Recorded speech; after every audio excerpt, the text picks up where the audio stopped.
Welcome back for another book talk video. It's time to do a tag video. This one is called the Quick to Judge book tag. I was tagged by Chris Reviews. The original tag is by Book Binge. The idea is to pick 5 to 10 unread books from your shelves, read the first paragraph of each book, rank the books based off the first paragraphs, add your highest ranked book to your upcoming TBR, and then invite someone else to do it. It's gonna be so exciting. Alright, so let's see, what have I not read? And you may hear some book page turning noises in the background. Sorry for that, the microphone's close to the books.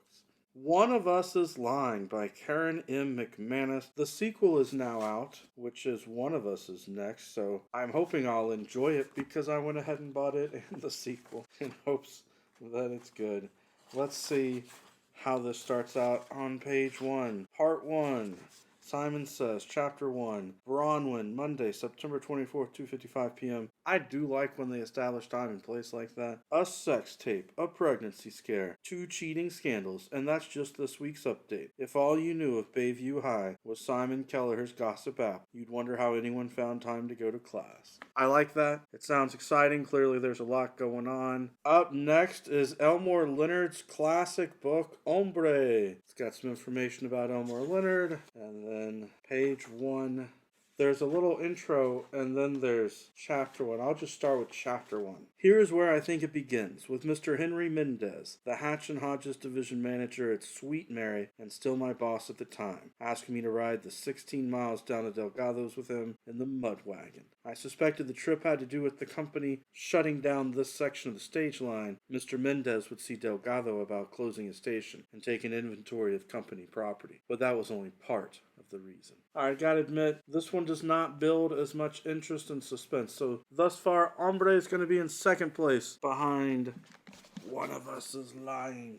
Up next, I've got Stephen King's book, The Gunslinger. It's The Dark Power, Book 1. Supposedly, it's now a major motion picture, but I don't actually know anything about that. So, if that's true, I guess after I read the series, I should check that out. Alright, it's got a nice table of contents. Unfortunately, I'm going to have to get past the forward to get to the first page. Introduction, forward. It's got both. And then some quotes. Alright, here we go. Chapter 1, The Gunslinger. The man in black fled across the desert, and the gunslinger followed. Okay, I like that. That's it. The first paragraph is just one sentence. I'm going to put this on top. So we've got first place so far, The Gunslinger. Second place, One of Us is next. Hombre is in last place. Now, these next 3 books may amuse you. I just got them in the mail, but I'm very excited about the concept of these books.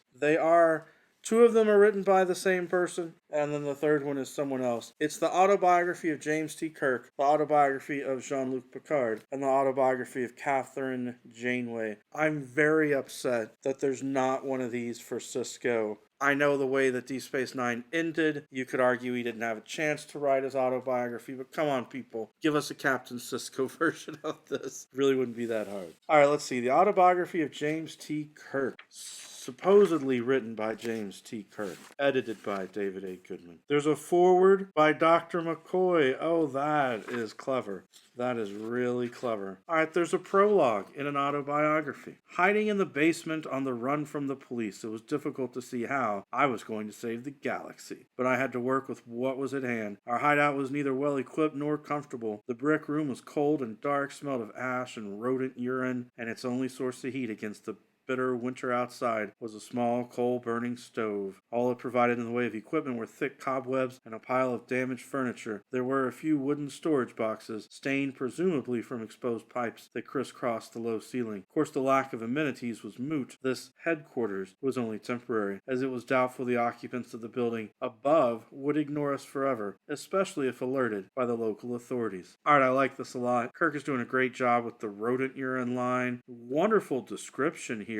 certainly I want to know more. So this is a tough one. I'm going to put it after The Gunslinger. So Gunslinger's still in first place. Then we'll have Kirk's autobiography, One of Us is Lying, and Ombre. Let's take a look at the autobiography of Jean-Luc Picard, how that this is set up. It's got a foreword from Dr. Beverly Crusher Picard. Oh, Dr. Beverly Crusher Picard. So, I mean, this must be set in that future reality in which they got married. Oh, that's so sweet. All right, that alone makes me want to read it. Prologue, beginning. The corridor was both oppressively warm and harshly cold. The warmth was the literal temperature. The chill came from a profound lack of emotion. This was the end of my freedom. It's a nice paragraph. Oppressively warm and harshly cold. Talking about the end of his freedom. That does make me wonder what's going to happen in the book. All right, nice job. I'm caught. But I am not as excited as I am with a couple of the other books. So this is going to go into third place. Just changing things up by being